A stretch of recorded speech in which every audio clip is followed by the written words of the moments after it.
come down to Brentwood, an extremely rich, exclusive area. At the moment, it's not in an evacuation zone, but just take a look at this. Outside these houses of millionaires, there is a fleet of private firefighting vehicles. A small army, really, standing by, ready to protect some very, very wealthy homes. Now, people have raised a lot of questions about this, about how ethical it is when schools, care homes, ordinary people's houses have been destroyed and the public fire service is struggling. Now, the fires tonight, they're not imminently threatening this area. There is a possibility the wind could blow them this way, but clearly people with millions to spend, they're not taking any chances. We've spoken to a few of the guys protecting these homes. They're really nice, they're just doing a job. You know, some of the time they don't even know who they're working for, but you can understand why people are frustrated and angry that certain areas like this are getting this special protection. Yes, I believe you have seen this California Pacific Palisades fire update. The richest people in Los Angeles are paying for their own personal fire trucks to protect their homes. People have raised a lot of questions about this, about how ethical it is when school, care homes, ordinary people houses have been destroyed and the public fire service is struggling. This is actually a good question. When you look at the whole situation, when you don't have money, you are gone. Your home is gone. Why should this be happening? That is a question I've seen on social media. People raising it is important. I show you this lady who confronted Gavin Newsom the other day had an interview with Piers Morgan. She spewed out, "Oh Lord." Why is the president not taking your call?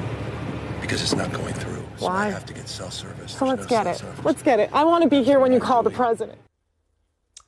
So the question is, has the governor lived up to his word? But joining me now is Rachel herself. Rachel, great to have you on Uncensored. I watched that with mounting anger, actually, on your behalf, because you were just getting so obviously fobbed off by Gavin Newsom, and your anger was palpable and entirely justified. How do you feel now that everyone's seen this video? How do you feel about it? I'm an American, Piers. Thanks for having me on. Am I allowed to use the word that starts with W on your show? Absolutely. He's a wanker. That's all I can say. It was insanity. It was pure insanity. It's still insanity. I was standing in front of my daughter's preschool, for God's sake, Methodist preschool, looking at the rubble of her school, looking at the rubble of school where all those kids, I was up on a mountain coming down the hill when the fire started. I was one of the first people to know about this fire. I got to tell you, we were the second home in at the top of the hill. It took me 5 hours to get down the hill. Not a single fire truck, not a single bit of assistance, no warning, no nothing. And then to come down the hill, ask somebody else to watch my daughter, and then know that that person's house burned down.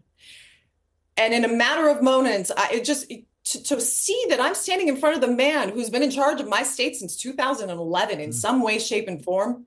Well, there's so much that goes on inside of you, and I just had to ask him. And then to be lied to so bald-faced, I'm looking at his phone. He actually offered his phone to me, Piers.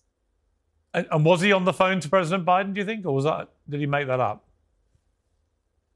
Was he on the phone with President Biden? The cameras were running, obviously. I caught him from the time I was in my vehicle with the Sky TV, and I rushed over to him. I didn't do anything to change his particular circumstances. He was not on the phone with the president. The very first call on his call log was to a woman. It was his wife. Yes, you can clearly understand when I call Gavin Newsom a big liar. This lady actually caught him red-handed, lying, "Oh, I was just on a call with President Biden. Nothing of such happened." Now this lady is coming out to expose everything. Why should this guy continue to do this? I wanted to end covering this topic, but I said, no, I have to continue. While we continue with some inaugurations, I will be updating you on videos relating to what is going on. We have to actually know the truth because people are not stopping. Videos are surfacing everywhere. If that's leadership, I have a different definition. I imagine it would be universally felt here. It's I'm not meeting Democrats. I'm not meeting Republicans. I'm not meeting Californians. I'm meeting American citizens desperate in need. And what they need is empathy, care, compassion, understanding. They need support, not rhetoric, not strings attached. I mean, I met families who lost not only their home, but their business and their church, their sense of self, place, community. They had a Zoom the other night, and everyone broke down crying because all they wanted to do was see the faces of one another. And yet that's the face of leadership in the United States of America, conditioning aid to the American people in need, politicizing this tragic moment. So I'll spare any more commentary on it, except to say I would encourage these people. They're human beings. They're parents. I respect that. Come out here. Visit with these folks. And let's have a conversation after that. I think it's important for people to understand that this is not historically, traditionally how federal assistance happens. It's typically done with strong bipartisan support, rarely with conditions that are as limiting as what they're suggesting. No. What is that about? Is it because California is considered a blue state? Why? It's familiar. You know, the president-elect said of the previous governor of California, I hate Jerry Brown. He said in 2018 he was going to withhold FEMA funding because of fundamental disagreements. So they transcend. He's done that in Puerto Rico. He's done it in other states. So it's a state of mind, and that's well established, and was part of what I think people understood when they reelected him. But we hope that's just rhetoric. There is no success, American success, without California success.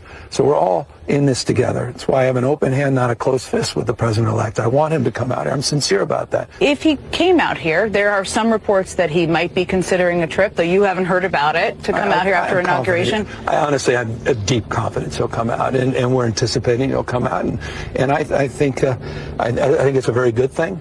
And we'll be very grateful and gracious when he comes out, and we look forward to working with him on this recovery. What do you want him to see when he comes out here? I want him to meet. I don't want him just to see the damage.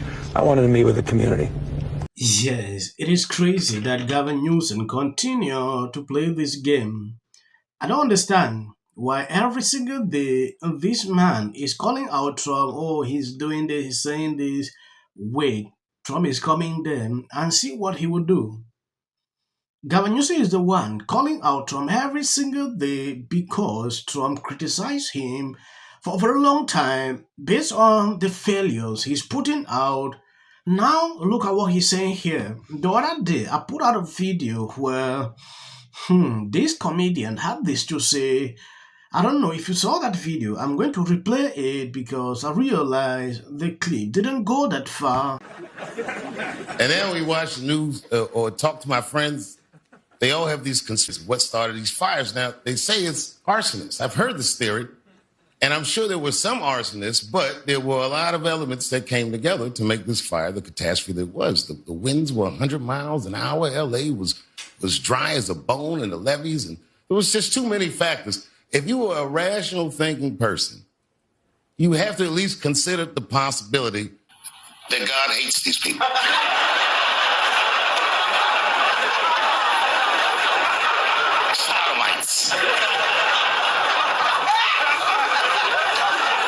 That's not true because West Hollywood was unscathed. Because how can you burn what is already flaming?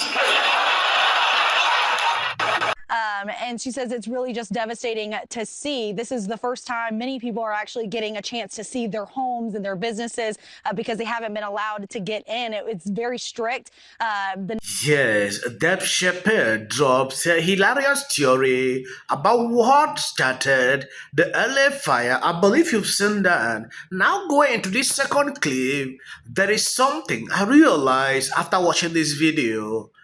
People have to even fake, a lot of things to get into their land. That is to tell you, giving me the vibes I saw in my way. She says it's really just devastating to see. This is the first time many people are actually getting a chance to see their homes and their businesses because they haven't been allowed to get in. It's very strict.